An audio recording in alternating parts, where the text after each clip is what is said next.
Welcome to On the Lord's Side, a Christian's engagement with politics, news, and culture. On the Lord's side. On the Lord's side. On the Lord's side. Yes, it's Wednesday, August 18, 2021.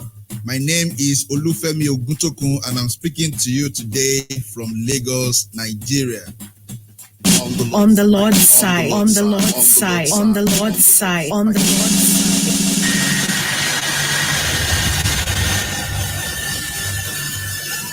Yes, I'm sure you've seen that picture. I'm sure you've watched that video with many pictures coming out of Afghanistan. And the videos and the pictures tell of one thing and one thing alone: the desperation of many Afghans to leave their country once it became clear that the Taliban would take control of the country. And why? Why were they so desperate? Because they recognize a clear and present danger. They know how ruthless the Taliban is. They know how vengeful the regime would be. They know that the Taliban would not hesitate to summarily execute anyone who would not bow at the altar of Sharia law, anyone who would dare oppose the regime's agenda. They recognized the clear and present danger posed by the Taliban. Yes, there are valid and useful debates on whether the US should have been there at all.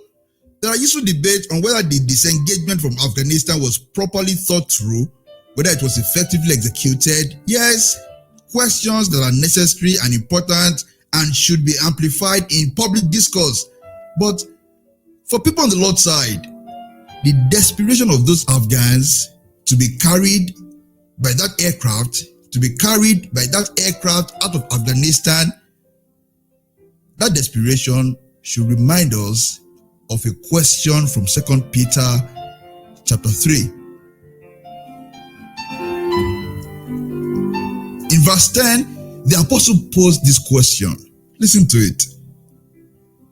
Since everything will be destroyed in this way, what kind of people ought you to be? Since everything will be destroyed in this way, what kind of people ought you to be? It was referring to the eventual destruction of this present world and everything in it, including our bodies and the glories and the pleasures of this world. It was referring to the eventual destruction of this present world and everything in it, including our bodies, the bodies we prize so highly, and all the glories and pleasures of this world. Judgment is coming. The apostle wrote, judgment is coming. Recognize this clear and present danger, and since you know that it will come, since you know that everything will be destroyed in this way, what kind of people ought you to be? Ought you not be the person making every effort to get on the ship of salvation? Ought you not be the person who has sold and given up everything just to get on that ship?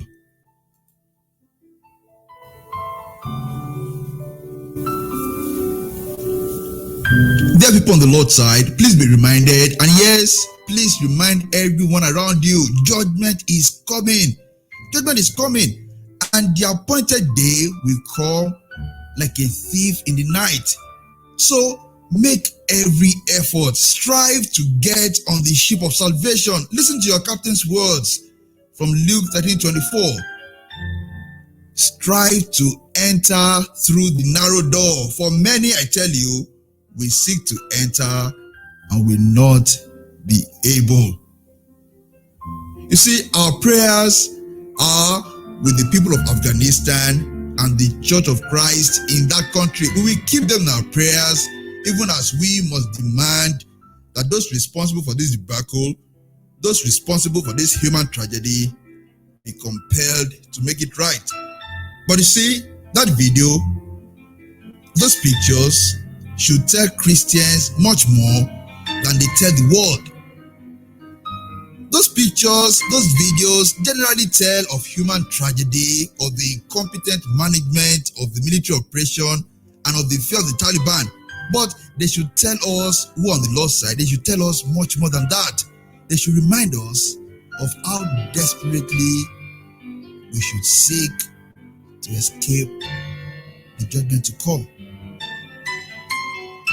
As desperate as those Afghans were to get on the US military plane, so should you desperately strive to be on the ship of salvation. If you're already on that ship, please invite others in with urgency, because now is the time of salvation. The door will eventually be shut. Many will seek to enter and will not be able. On the Lord's side, on the Lord's side, on the Lord's side, on the Lord's side.